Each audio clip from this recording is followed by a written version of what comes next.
Okay, we are live now on Facebook. Hello, everyone, wherever you are in the world. My name is Steve. Hello. My name is Steve Bunyan. I'm a head of catalogue at Cooking Vinyl, and we are here with Alan Parsons. Hi. And Miles Showell, who is the mastering engineer at Abbey Road, who worked on the final box set. Hi. Hello, Miles. So firstly, many thanks for both of you for taking time out of your busy schedules to talk to us today about the complete vinyl albums collection and to answer some questions posed by Alan Parsons Project fans. A reminder to fans listening in that you can ask questions during the next 30 minutes or so by adding them to the Facebook chat, and we'll try and get to them. You can also add comments as you go along.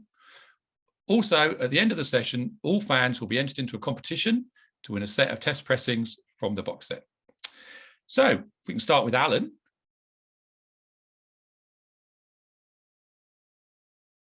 Steve, you just froze. Can I ask what else you're up to today? That was a great start. Steve. Just as you asked the question, it froze. Did it? I froze. Yeah. Yeah. Oh, that's odd. Sounds to me like I'm still moving and I'm No, still... you're back now. Just for the question, it completely froze. So do you want to just try the question again? Okay, so the question was, Alan, where are you today and what else are you doing during your day? I'm. This is my studio in Santa Barbara. This is the control room, obviously. Santa Barbara, California. That is. I've lived in the States since 2000, and this studio was built on the property I live in a separate building. It used to be in my house, so it was very difficult with my wife and dogs and phones ringing and stuff. But it's completely isolated space now, and I love it. I've been working quite a bit on Dolby Atmos mixes. I've just recently installed Dolby Atmos in the studio, and hoping to mix some of the projects eventually in the format. I'm rather hoping we can do iRobot before too long. Okay, thank you. And Miles, where are you today and what else are you up to? Well, I can't tell you too much about what else I'm up to because that would be interfering with client confidentiality, but lots of stuff by people you will have heard of, let's say. I'm in Abbey Road today. I'm not here every day. I work a shift system, but I'm here today.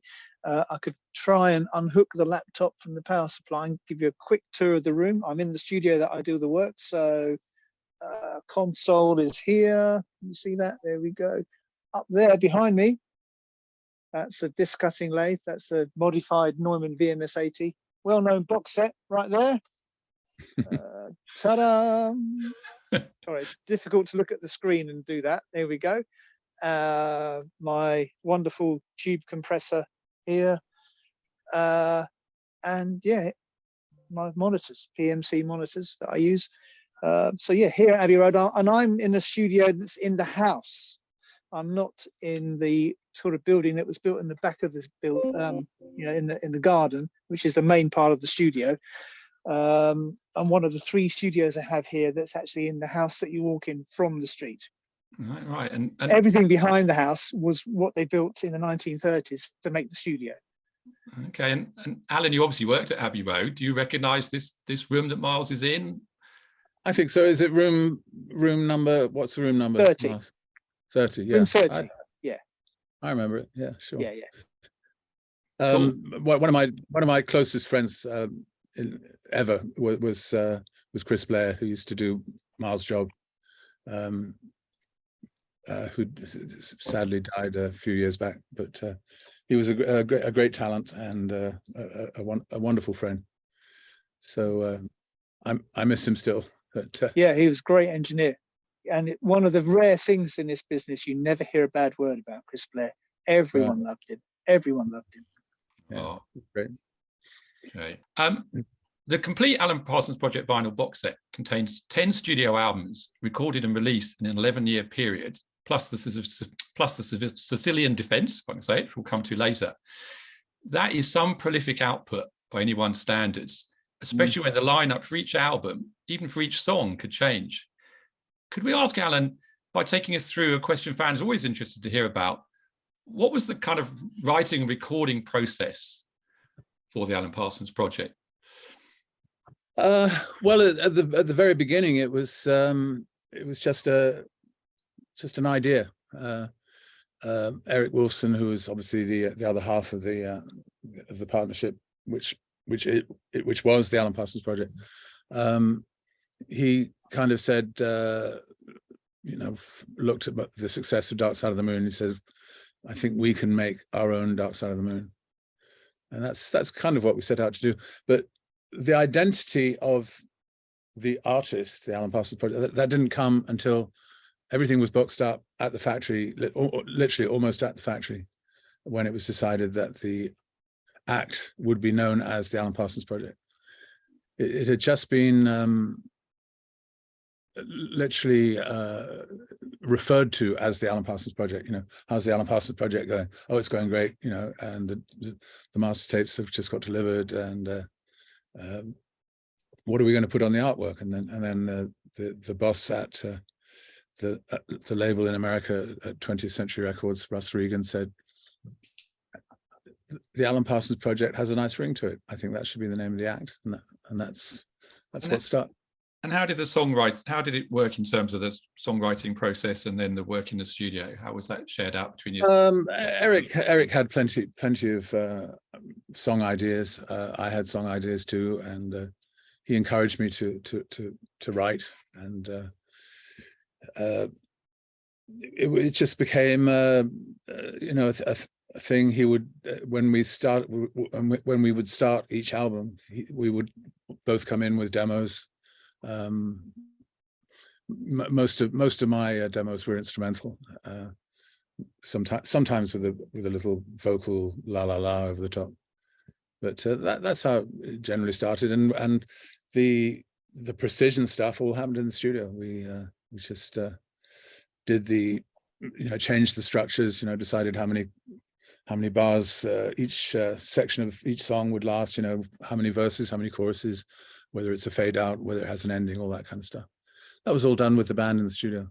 And the band, particularly in the early days, were all people I had worked with previously. The rhythm section was Pilot, the band Pilot. So it was David Payton on bass, Ian Benson on guitar, Stuart Tosh on drums, and Billy Lyle, who sadly is no longer with us. He was the keyboard player. And as time went on, Eric became more important as a keyboard player. He was good. He was a very good keyboard player, Eric. Perhaps not so much into sounds and processes like I was, but yeah, he was a good player. And he became, after Billy's death, he became the main keyboard player. Okay. And we occasionally used others. Duncan Mackay from Cockney Rebel came in to do quite a lot of work on some of the albums, particularly iRobot. And how would you choose all the different people who'd come in for each song or each album? It was generally a process of who do we know, who do we like, who could sing the highest notes in this song. We were very lucky generally with choice of vocalists. For example, Colin Blunstone, I'd known him for years. We used to drink at the same pub in Hampstead, so I knew him. Alan Clark from the Hollies, obviously I'd done work with the Hollies, so that was an easy choice. And John Miles. John Miles appeared on several of the albums, and we had a top 3 single with music. So he was a good choice, not only for sort of notoriety reasons, but because he was incredibly talented. We lost John earlier this year, so sadly, very sudden illness took him away from us, sadly. And when would you contact these people? How far into the process? Because you might have to wait for them, I guess. If they're literally the day before we'd record the vocal. Hello, Alan, can you come and do a vocal? He'd say yes or no, or I can do tonight, or I can do tomorrow, whatever. Yeah, it was pretty immediate. Were there some people you asked and they couldn't do it, and you were like, should we wait? or should we pick someone else? Or I don't think we ever got turned down. really? I don't think so. No. So were they always people you knew in later years? I think when I was no longer recording as the project, I think there were one or two that said no, but out of professional etiquette, I can't tell you who they are. Right, but they were big names. Yeah. Okay. And talking about the kind of precision side of it, just asking Miles, as a studio engineer working at Abbey Road, where a lot of these albums were recorded, what do you think of the kind of production standard of the albums, having listened to them so intently now? Yeah, I mean, the production standard was just off the charts, incredibly. I mean, amazing songwriting, unbelievable musicians, fabulous vocals, great production, and without wishing to make Alan blush, exemplary engineering. I mean, it all sounded lovely. My goal was really just to not muck it up. This is coming in sounding good.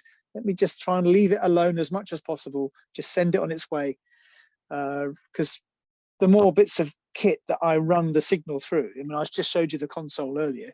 Just because I've got 5 different equalizers, I don't have to use them all, because every time you patch something in, it smears the sound a little bit. So you don't really want to be doing too much to it unless you've got a rotten recording that needs you to throw all the toys you've got at it. The best thing you can do is leave it alone. So this came in good. So it didn't need much processing at all.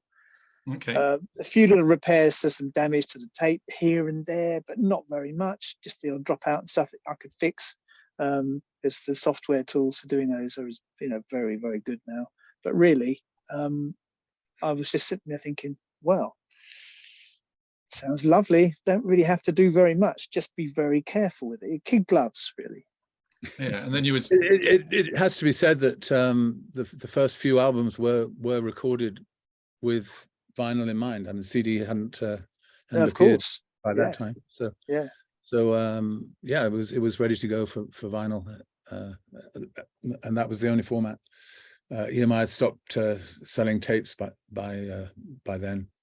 Right. Cassettes, of course, were out there, but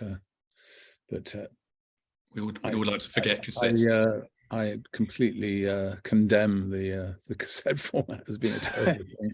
I actually had to do a cassette master for a client today. So oh really? Yeah, well-known person says, "Oh, we're doing a cassette of this." I thought, "Oh, really?" So it was famous for having the Dolby process on it, and in every single case, it sounded better with the Dolby switched out. Yeah. So the processing did absolutely nothing for the quality of the product. Yeah.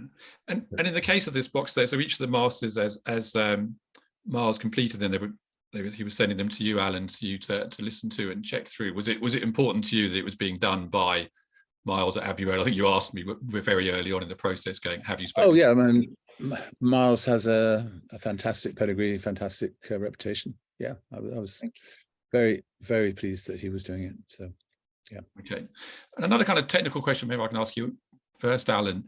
How did technical changes in recording affect the sound of the albums as you went by? Was there one piece of studio equipment that came in, something like, say, the Fairlight or something, that really stands out in your memory of thinking, this has changed how I can record albums now, I can make albums?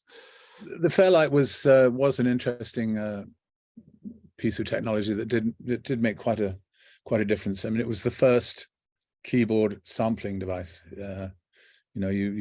You made a little recording through a microphone. It went into the computer system and then appeared on the keyboard quite magically in whatever pitch you played it. If you played middle C, it would be the original pitch, and then you could play the scale, and it got more and more sort of gritty and Mickey Mouse sounding as you went up, and more like Darth Vader as you went down. But it was an interesting piece of technology. Obviously, we went from analog recording to digital recording. I think the first digital mixed album was Eye in the Sky. Am I right, Miles? Was that the first? I think it's yes, although there was some analog for that too. I think at the time, the 1610 format had just about turned up at Abbey Road. and got a feeling. Yeah, that was the first. The 1610 format was the first, first format that anybody had that they could call it a digital mix or a digital stereo master. Yeah, and then I think later on came the multi-tracks and the Sony yeah. dash format 24 tracks. So yeah, I think maybe there was a bit of a, oh, this is a bit new, not sure we trust it. So for some of Eye in the Sky, you ran an analog tape at the same time. So that's right. Yeah, where possible, I used the analog because I compared I had the original 1610 cassette that goes in the machine, the U-matic cassette, and I had the analog tape and thought, tape just sounds amazing. So we'll go with that where we can. So I use that for nearly all of it, really. It's interesting how our ears got tuned into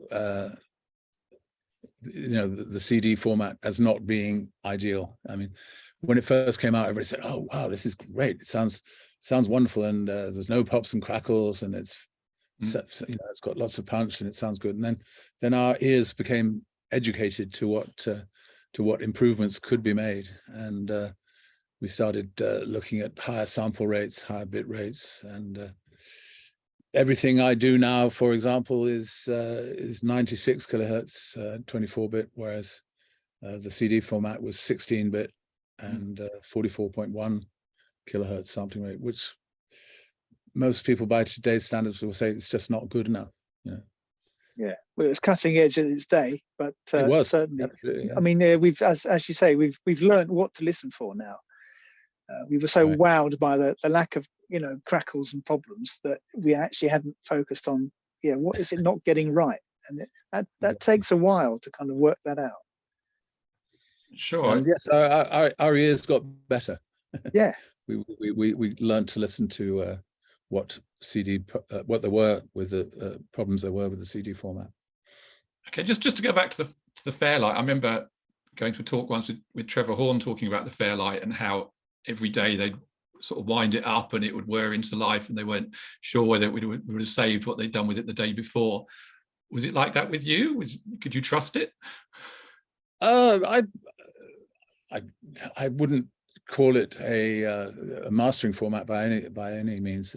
It just opened the door for sampling, and it also had a really good sequencer. It was affectionately known as Page R, which was one of the areas of the Fairlight you could go into. And I actually wrote the riff for Sirius on the Fairlight with a clavinet sample.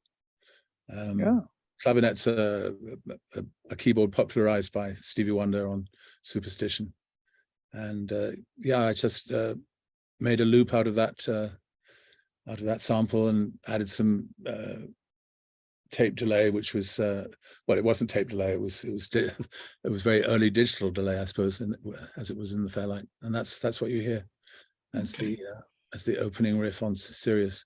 For those of you who don't know what Sirius is, it's the intro to Eye in the Sky, and if there's any basketball fans out there, it's still being used in basketball games, particularly where Michael Jordan is involved. So in America, they tend to call it the Bulls theme, which I'm not particularly happy about, but that's a fact of life. Yeah. Okay, moving away from the kind of technical side, in terms of when you were recording these albums, you'll have known about musical fads changing. So, for example, the advent of punk or dance music. And how did you and Eric react to the music around you? You could see changes going on. The punk movement came exactly at the time we started. I mean, the Sex Pistols were releasing records the day we released iRobot, literally, and I think the fans went one way or the other. They either went with punk or they went with prog rock, and thank God those who went with prog rock were our fans, so which was nice. Were you influenced in any way by? Did you feel the need to change anything because of what you were hearing, or was it like, no, we know what we're doing. This is our music, and we're doing it in our way? I don't feel the slightest bit influenced by punk rock at all. No, sorry, no. I just followed my my classical upbringing and and just went with instincts. No influence by punk at all. Okay, and can I ask how you coped with the kind of request from Clive Davis for singles on the albums? What was that like? That became more. It became a little bit of a frustration, because that wasn't what I wanted to achieve with the Alan Parsons Project. I just wanted to make great sounding, great concept albums. But Clive did pressure us to come up with something that was commercial. But we delivered with Games People Play and Time from Friendly Card. They were both hit singles, so you couldn't knock his choices as being.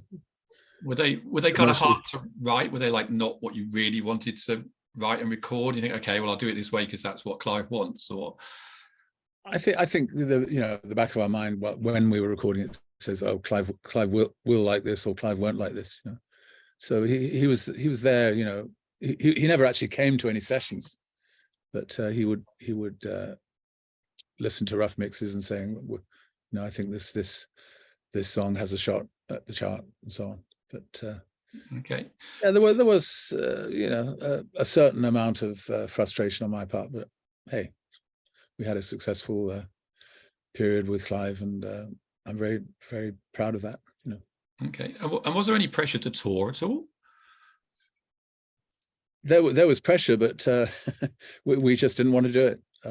Particularly Eric. I mean, I think that I just couldn't even think about Eric doing a tour in a bus. It just wasn't his style. He was much more into flying first class and first class hotels and all that stuff. But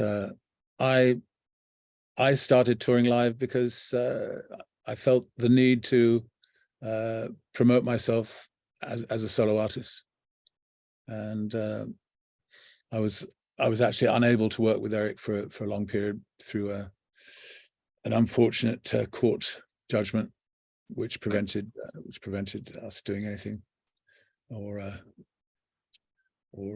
I suppose that anyway.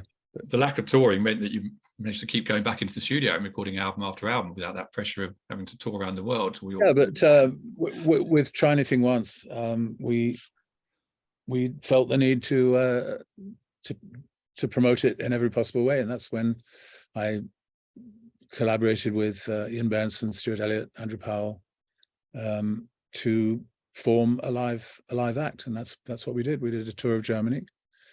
Lost a fortune, as most bands do on their first tour, but it paved the way for what I'm still doing today. I'm still out playing the songs of the Alan Parsons Project live and loving every minute of it.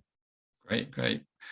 Okay, all right, then we've got our first fan question here. This is from Francesco Ferrua, who says, Alan, sound recording is a question of art and science, as you teach us with your own masterclasses.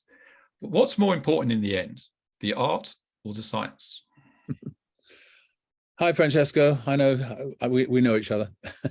Oh, really? Okay. Yeah.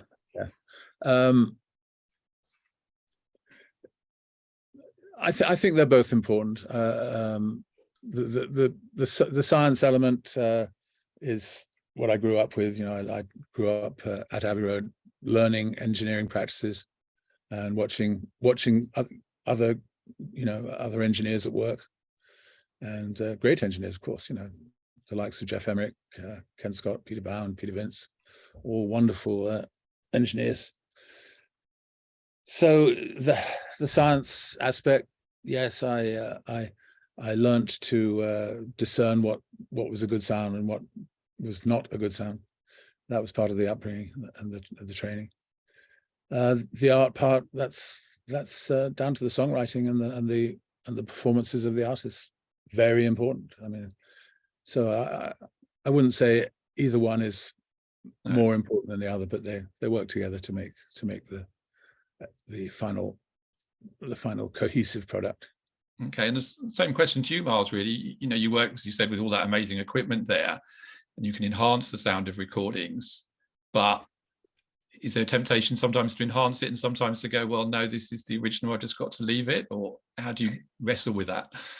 you don't want to play with people's heads, I guess. If someone's got used to hearing something a certain way, if I was to make a drastic change, they just get it and think, what on earth is this? This isn't what I'm expecting to hear. So, and it's not for me, I wouldn't want to make a massive editorial change without having somebody approve that and sit in there and say, well, let's try something. It may have been that in the past there was a technical reason why you couldn't do something that you now can do. Right. So for that reason, you can do stuff, but like I said before, I'd prefer to be hands off, really, and let the performance speak for itself. I'm the last link in the chain, really. All the heavy lifting has been done before me. Right. Okay.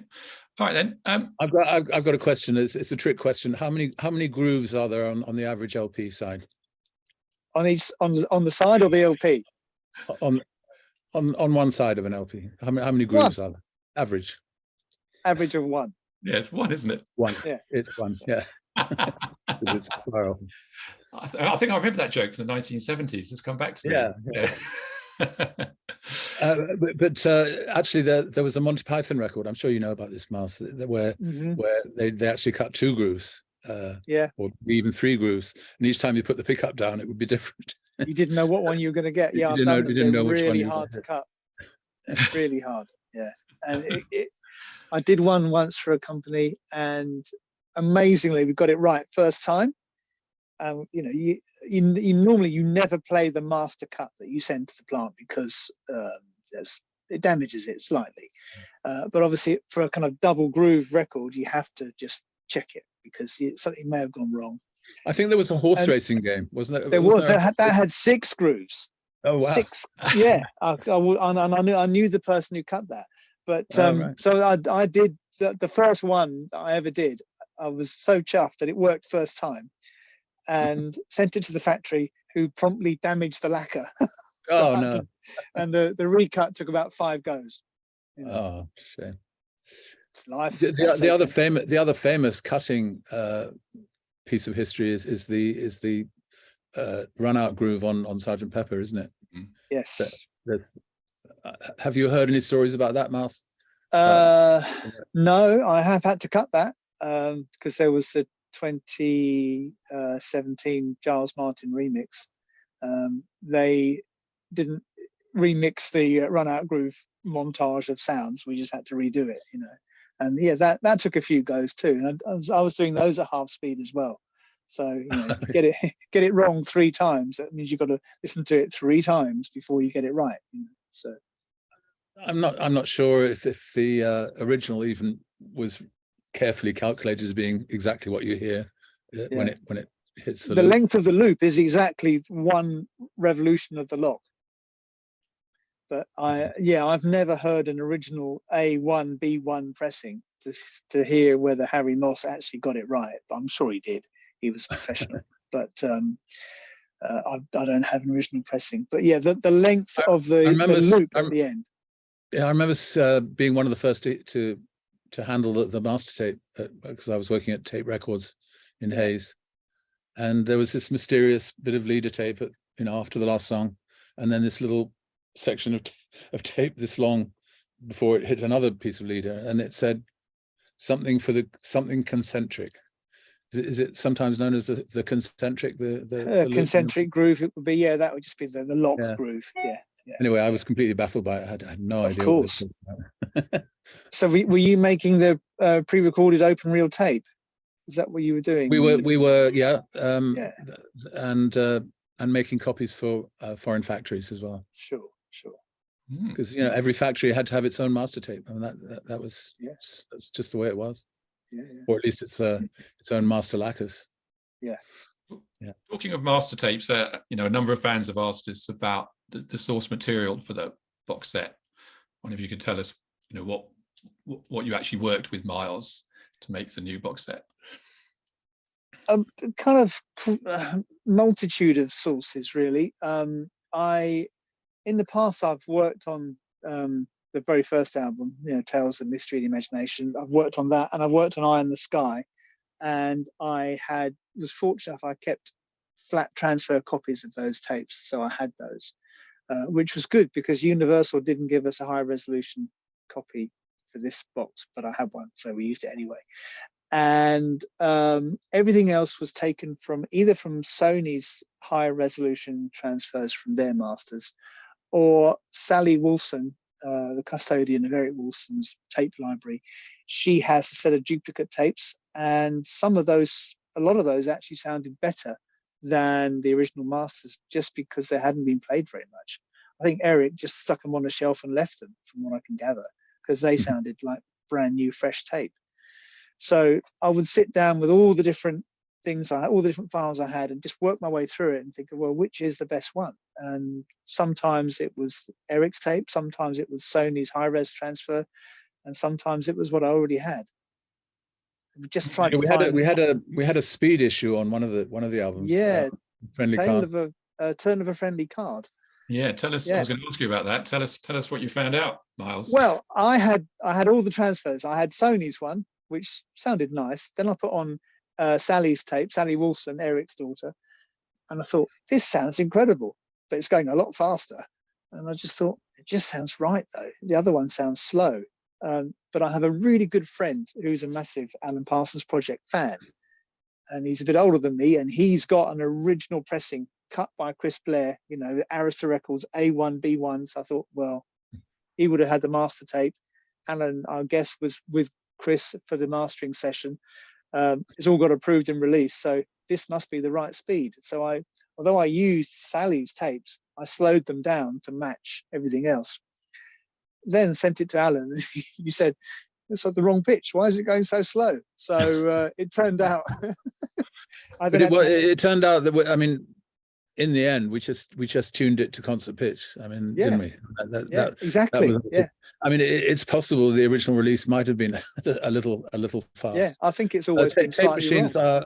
Tape machines didn't have particularly stringent specifications, so a little bit of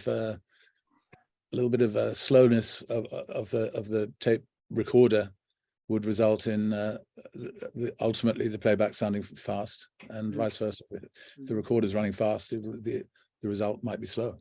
So when we talk about, we tuned it to tuners. The tuners weren't around in the very early days of the Alan Parsons Project, but I think I got hold of a tuner pretty soon after we started making records. So, but they became very useful things. And when you talk about, I've got one here. This is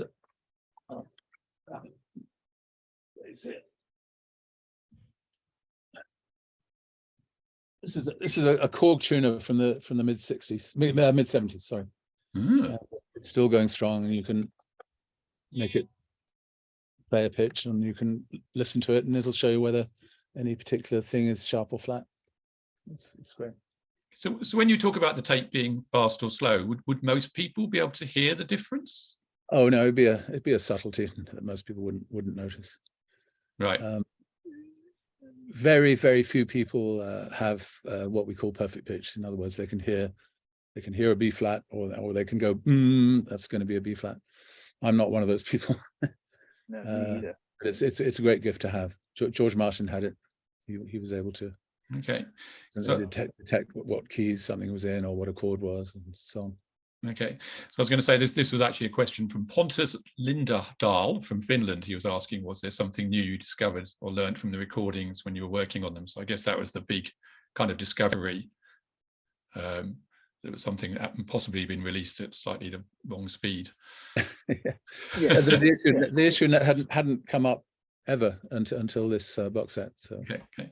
And then also in terms of the masters, Miles, just want to tell us what happened, or both of you really, what happened with the Vulture Culture master, because that was quite a saga in the end to make sure that we were working with the best quality master we could source. Do you want me to jump in on that one? Well, I ideally wanted to work from the masters and do a fresh mastering. That album does not exist in Eric's and now Sally's archive. They don't have a copy of it. So we contacted Sony. And they said, yeah, we can't get the master to play. It's a digital recording. We can't make it play. It's got dropouts on it. So the best thing we can give you is Ted Jensen's master tape made in 1984, 83, 84, Sounds about right. whenever it was. Yeah. Sounds about right. That's the best you can have. And I said, well, what's the problem with the digital? Oh, it's got dropouts on it. And I said, well, can we borrow it and try? Because all these old digital machines now, they're getting, long in the tooth. Nobody makes the spare parts anymore. But we're very fortunate at Abbey Road. They've got quite a few of them, a few of the tape machines with very low hours on the heads. So the best chance you can get to recover a failing tape is here, because we've just got machines we're lucky that they're in good shape. So I said to Sony, look, I've got a machine that's in good condition. I've worked with this format since it was new, so I know all the tricks to kind of cajole a difficult tape to play. How about you send it to me? And if I get it to play, obviously I'll recover it and I'll send you the file. So then you've got it in your archive. Oh, no, we can't ship the tape. And it's like, well, why? Well, we don't ship tapes in case they get lost. And I sort of kept going back to them and said, but you can't play it. You don't have it. It is lost. It's in your archive, but it's lost. So why don't you send it to me? Maybe I can recover it. And if I can, then it's not, then I've found it. It's not lost anymore. You've got it. I've got it. Everyone's happy. And it took probably about a month of arguing. And eventually they relented. And we put the tape in the machine here, and it struggled a bit, but with a bit of work. Actually, at one point there were 4 engineers fighting the machines and adjusting stuff. We got it to run. One of the tracks took 2 or 3 passes, and I had to edit all the bits together, but managed to get a complete pass. It was the first song was the hardest one. After that, it got quite easy. And I didn't hear a single edit. No, well, it all lined up perfectly because it's all digital, so you can. It's very, very, very easy to put the bits in line, and just build it up from the edits. But really, after track 1, I think there was one other area I had to go back and do a little patch. So I think the tape had always been a little bit slightly off spec, which I shouldn't be saying because it's an Abbey Road recording. But it was early days for that format, so I think maybe the machine wasn't quite right. I don't know. But anyway, stick it on a shelf for 40 years. Was there a tracking control like there is on a VCR kind of thing? Yeah. I had to use that. There's tracking control. There's skew control. You can even adjust the level at which the muting actually comes in, so I could adjust that a little bit. There's lots of little tricks you can bring in. And then sometimes if it mutes and then you wind it back 10 seconds and hit play again, and it'll play the next time. See, when it gets a long run up, for some reason it'll mute. So if you can do short bursts, you can often get a pass with the piece that you were missing first time round. Okay, I'm glad we persevered. Yeah, well, it suited Sony long term, and they were so scared of losing the tape again that they refused to send it back to the Los Angeles archive. It's now in the London archive, but the file exists everywhere. So at any point in the future, if anybody else is going to do some work on the album, Sony have a digital transfer, non-processed from the original source. Okay, and you also sent all the files back to Sally Wolfson as well. So yes, she has the set. Yeah, everything's cool. Yeah. The best thing with digital is to keep it in multiple places, because hard drives corrupt, USB sticks drop the data. You need to have it in multiple locations. So Sony have got it, I've got it, Sally has it, Alan has it. So it's okay. That's the safest way. Okay, so Miles, you then cut the albums at half speed. Yeah. Can you? I know you've done this many times, but can you explain for our listeners here what half-speed mastering is, what the process is, and what will they hear on the final LPs? Well, the best thing about half-speed mastering is you don't need the world's greatest turntable in order to hear a difference. I first heard half-speed records when I was at secondary school, when I was 15, and I got some early half-speed albums. I just thought, cool, these sound good. And the gear I had then wasn't particularly special. It was, good enough not to damage my album, so I can still play those 40-year-old records. But obviously now I have better equipment, so I can extract more information. But with records, you've got a mechanical recording of the tracks. So what you hear from the speakers as sound waves are just wavy grooves in a disc, and it's don't think high tech with records. They're low tech. It's a low tech format. It goes back to 1887. Flat disc with a wavy groove in it. And really, it shouldn't work. It's such a crude Stone Age system. You think this can't work, but it does. The miracle of Neumann and cartridge technology that you can record beautiful sounding records that sound better than most other formats, and that you engage with the recording better from the record. So yeah, the mechanical recording is in the disc. So if you've got let's say some high frequency, like a tambourine in a track, you might have a 15 kilohertz component in that. Now that's 15 air cycles a second. In order to hear that on your playback system, the recording stylus has to vibrate 15,000 times a second to record that into the groove, into the disc. As a consequence of trying to, stop, start, 15,000 times a second, the system gets stressed, it gets hot, it uses a lot of current, and you can have problems. So if you reduce everything by a factor of 2, so I play the source at half its normal speed, I've got the disc cutting lathe that I showed you earlier that actually cuts the master disc running at half speed, so that goes at 16 2/3. Suddenly all that difficult high energy requiring top end becomes mid-range, much easier to get on the disc, and it just makes the whole thing much less stressed. So you get better headroom, much better frequency response, amazing stereo separation. Just, it sounds not, but no fun at all to listen to, right? It's horrendous to listen to. And I did most of the albums in that box I did in 2 long days. So I sat there for like 14 hours of non-stop. So yeah, it's no fun for the engineer. But when you get the records back and you put them on, you're thinking, yeah, that's why I did that long day of terrible slow music, because listen to this, it's incredible. My favorite half speed story is completely unrelated to disc mastering, but there was an act called Pinky and Perky. Oh yeah. Back in the 60s and 70s. 60s and 70s, yeah. To get that sound, we would run the tape at half speed. We record the tracks at normal speed, then go to half speed for the vocals. Yeah. Oh really? We did a Christmas album, and so if the first Noel, for example, lasted 3 minutes, it would last 6 minutes at half speed, and it was agonizing. It was absolutely agonizing. The singers had to sing the first Noel, at that speed, and of course that famous Pinky and Perky sound, or chipmunk sound, for the Americans. Tuning in today, that was how it's done, half speed. Okay, not much fun for the parents of the kids playing the records at home either, really, having to listen to Pinky and Perky. Albums. Are they still around? Albums of the Chips are around. They were a Polish couple, weren't they? That made Pinky and Perky albums. So I did once see there was a BBC documentary like showing archive clips of 60s tracks, and they featured a Pinky and Perky track. Oh yeah. At the end, it said that Pinky and Perky split up, citing musical differences. That's great.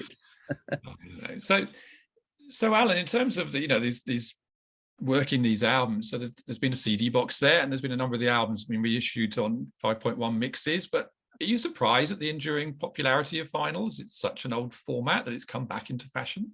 I think it's great. I think it means that people are sitting at home listening to a decent stereo system, and while the huge majority, of course, are listening to music on their little earbuds out of their phones, or even out of the phone speaker. That really upsets me to see people listening to music on the speaker on their phones. Vinyl, yeah, it's a great format. It's something you can hold in your hand and say, and you've got a full 12 inches of artwork for lyrics and so on. It's a great format, and I think I mean, you would not believe how much more popular vinyl is than CD right now, in my case anyway. And, yeah, certainly. And interestingly, we're seeing a lot of young people getting into vinyl now, even though they've been brought up. I hope it means that they have got a decent stereo system at home. And what I also like about it is that they're probably sitting down for 20 minutes actually listening, rather than you know, milling about the house, running the Hoover across the carpet or whatever. You know, I think they are actually listening now. I think. Sorry, Miles. Sorry, Steve. Go on. No, you go. I think the format, it entices you to engage with the music in a way that it wouldn't, and with any other system, because you have to look after the records, otherwise they don't sound very good. You have to have a reasonably good player, and you have to look after that as well. So you kind of form a relationship with the disc and the machine that you play on, and that becomes all part of the whole. I want to say culture, but we've used that word a lot so far tonight. But yeah, it just becomes part of the process, and I'm sure that's why people have a love for records. It's because you literally form a bond with the physical product and the machine. Because if you don't look after both of those, it doesn't sound good. So it's a bit of a faff, really. Records, you know, you've got to take it out carefully and put it on. But if you do, the rewards you get, you sit down and you lose yourself in something for 22 minutes. It's wonderful. I find when I'm at home and I play an album and it finishes, I play another one and then another one and probably a fourth one. Whereas I'm listening to an album via some streaming system, I might listen to one and then I've had enough of that. Now I'll turn it off, go and watch the TV or something. You don't get in, it doesn't suck you in. And yeah. Something magic happens when you go from electrical to mechanical and then back to electrical, which is what records are. A bit of magic happens that you just can't quite put your finger on. I also think the nature of listening to vinyl means that you will be listening to the album as the creators intended, from, you know, track 1, 2, 3, 4, 5. It's too easy on streaming service to jump around all over the place. But you know, I know, Alan, you would have spent a lot of time working on the sequence of albums, right from the very beginning of what tracks were going to be on each album, but then the actual sequence that went with it, and what was on side 1 and what was on side 2. And I guess it's nice that you know, that's because you said, were all the albums created with vinyl in mind? Did you always think of side 1 and side 2? Probably not from Eye in the Sky onwards. In some ways, I found it to be a plus not to have the gap in between. But for the ones that did have gaps, I felt they were needed. I mean, I think, for example, the Dark Side of the Moon, I definitely see that as being, you know, a two-sided thing. You know, with the break after break, Gig in the Sky, and yeah. I think it's great that there is a renaissance going on with vinyl. I think it's a very healthy thing. And yeah, and also I guess that as well as the renaissance with vinyl, that people are doing this kind of work of trying to find the best quality masters and using the best mastering engineers and making sure the artists themselves are very happy with it. So we try and produce something as good as possible. I went to a high-end hi-fi convention in Munich earlier this year. And the money that people are spending on hi-fi equipment is unbelievable. I saw a turntable for sale there for 160,000 euros. Wow! And it was suitable to play records on a ship, because it had sort of a swinging system that would allow the boat to rock and without the pickup lifting. So. Oh, good grief. Wow. Have you got one for your yacht, Alan? I don't have one, and I don't have a yacht. But, okay. I'm working on it. Okay. Just on this topic, so our friend Pontus Linderdal from Finland, he noticed on the 1987 remix of Tales of Mystery Imagination on LP, it says on the gatefold, for the best results, this album should be heard on compact disc. Do you remember that, Alan? He's asking. I remember distinctly. I'm going to dig it out of the box right now. See that.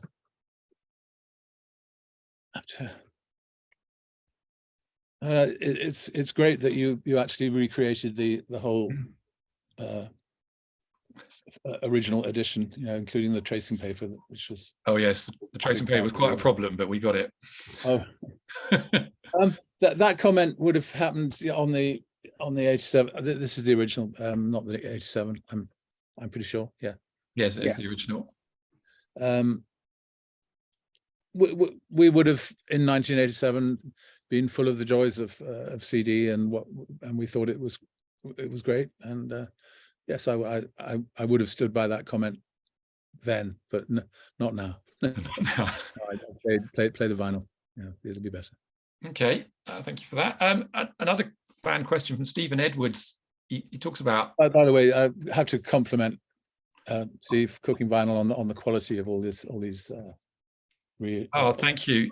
Remade albums. I mean, they're absolutely as good as the originals. Really that was our starting point, and we worked with a fantastic designer called Simon Ryan, and we had lots of original albums to look at, to compare with a complete set that Sally lent us, so we could go, right, we've got to get this right, and we have to get. I mean, finding the original artwork, which obviously you did, that's a feat in itself.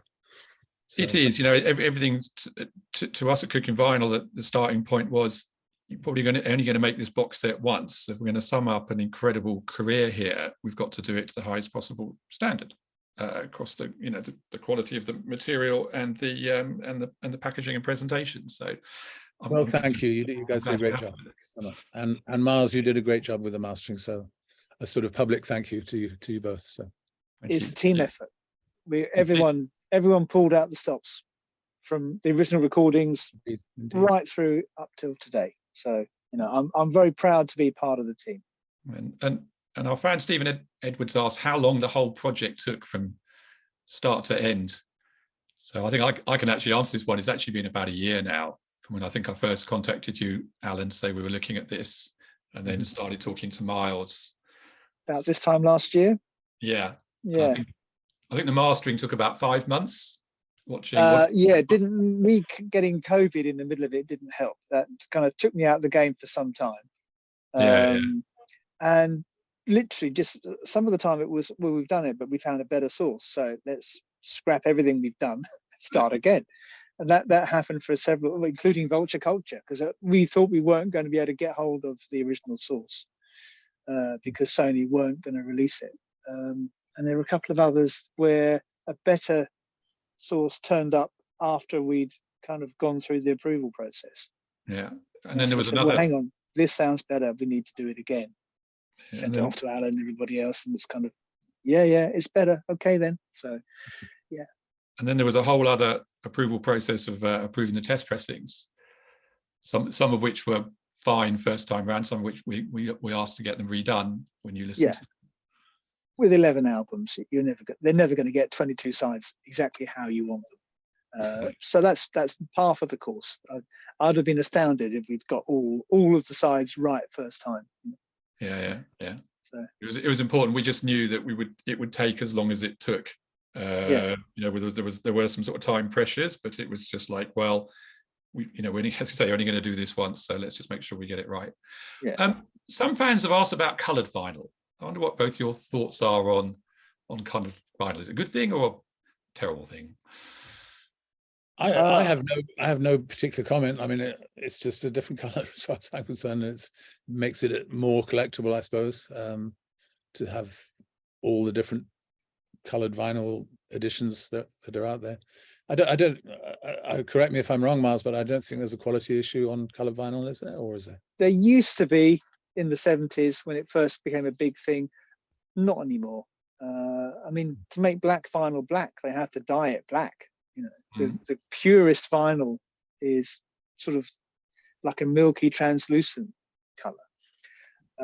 So I like that. I like the records that we've done in that, in the translucent color, colorless. But colored used to be a byword for noise and crackles. It's not anymore, really. The only vinyl you need to worry about for noise, other than picture discs, would be some people still put out translucent records that glow in the dark. Yeah, they're awful. Really, they look fantastic. You have all your lights off and your turntables glowing, but they don't sound. The stuff that they put in it to make it glow in the dark does not sound good. But yeah, coloured vinyl needn't be a problem. Okay, thank you. And another fan question from somebody called Of Salads and Son, who asks why Freudiana is not in the box set. So one of you could just because it's not the Alan Parsons Project. Exactly. It was not recorded as the Alan Parsons, although it started life. Freudiana started life as an Alan Parsons Project, but then it became a musical project, which sadly ended up in a very nasty court battle. Right, right. But it was a good record. It was it's a double album, and it was good. But okay, and the show was good, but it sadly ended in tears. Right. Okay. Sorry to hear that. And the Sicilian Defense. How do you feel, Alan, about this being finally available on vinyl? It became finally available on CD. I didn't think I'd ever have to worry about it again, but yes, it's out on vinyl. It's the last one in the set here. If I can squeeze it out.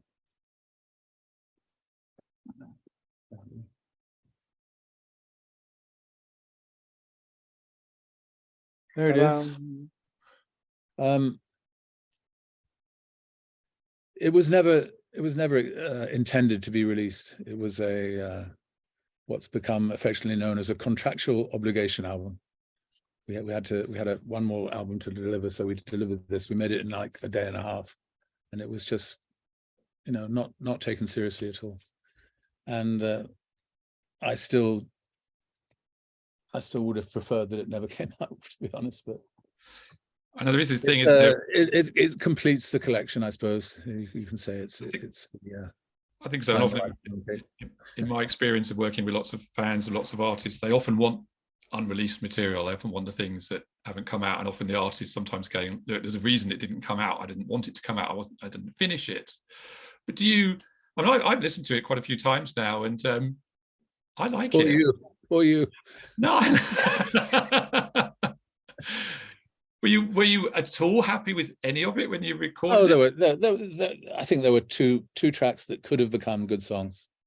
The titles I can't tell you because all the titles are like chess numbers. KTXP, KTB3, But there were a couple of songs that those are all chess moves, incidentally. They're the names of chess moves.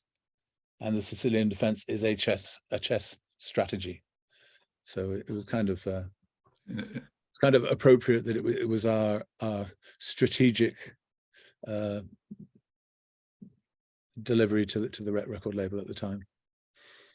Right. But it ended up as a positive because we were re-signed to do several more albums with Arista. So right. Okay. It served its purpose. Good. Right. My last two questions then.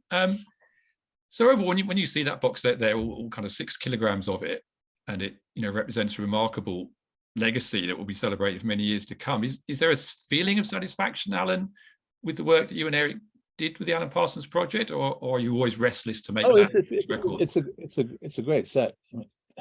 It's very heavy. It must weigh. Yeah, it's 6 kilos. 6 kilos, is it? Oh, there you go. I'm delighted. Yeah, it's nice to get everything in one place,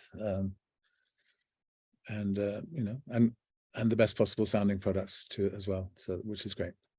I'm very happy that it's happened. But are you always looking forwards though yourself? Because you're always still recording, still touring. Is some of it like, well, that's the past. I'd like to talk about my current records now and what I'm working on. Yes, I will gladly talk about my current projects if you like. I'm very happy. Hi, Jack. I've got a studio album just came out a couple of months ago, and we did 2 live albums earlier this year as well. And plans for more tours?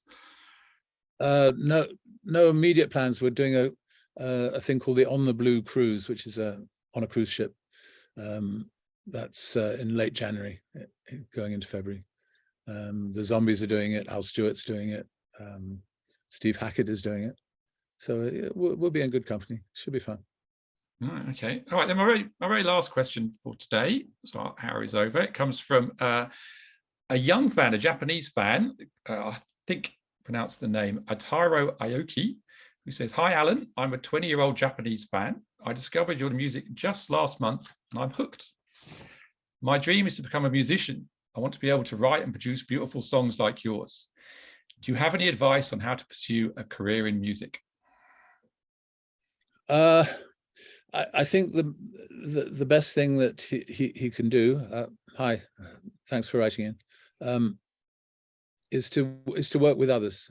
I think too many people unsuccessfully try to do everything themselves, whereas you know, my entire career has been based on you know, the collaboration with Eric, the collaboration I've had with other band members, you know, going out live. The live band have made contributions to the songwriting, and I mean major contributions to the songwriting. So I always encourage people who want to become musicians or get into the business to collaborate. You know, find people that have the same interests as yourself, and you'll benefit from that collaboration. Right. Okay. Thank you. And Miles, any advice from yourself for anyone who wants to? I'm not a musician. I just push buttons and twist knobs, make it sound as good as it can. So, but I think, yeah, Alan's right.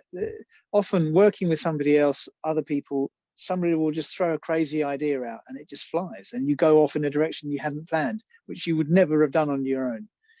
So there's always, when you get a group of people in a room together, all just making, you know, hitting things and scraping things, and out comes this incredible music, you get a better vibe, I think. It's interesting. You can, all musicians have to be engineers these days as well, and all engineers. Of course, yeah. Because you know, home recording is reality now. Yeah. Whereas you know, when I started, the only way to make a record was to pay the studio fees and go to a commercial studio. That was the only way to do it. Yeah. And if you went to Abbey Road in the 60s, they wouldn't let you into the control room, would they? They'd play it to you on the speakers in the live area. Okay, you can go home now. We'll let you know. Yeah. Okay, our time is up. Thank you both very, very much for your time today. I hope you enjoyed it as much as I've really enjoyed listening to you both. And Thanks, to our audience listening in on Facebook, the Alan Parsons Project Complete Vinyl Albums Collection is out now. It is limited to 1,500 units worldwide. And we hope you enjoy it, whether you're a new fan or been listening to the Alan Parsons Project since Tales of Imagination and Mystery came out in 1976, 46 years ago. Don't tell me. Sorry, I've ruined it. I've ruined the vibe completely, haven't I? Okay, Alan, thank you very much. Enjoy the rest of your day. Miles, thank you very much to yourself as well. Manolo, thank you very much technically behind the scenes. And thank you to everybody for listening. Thank you. Thank you very much. Bye. Then. Thank you. Okay. Thank you all very much. Pleasure. My pleasure.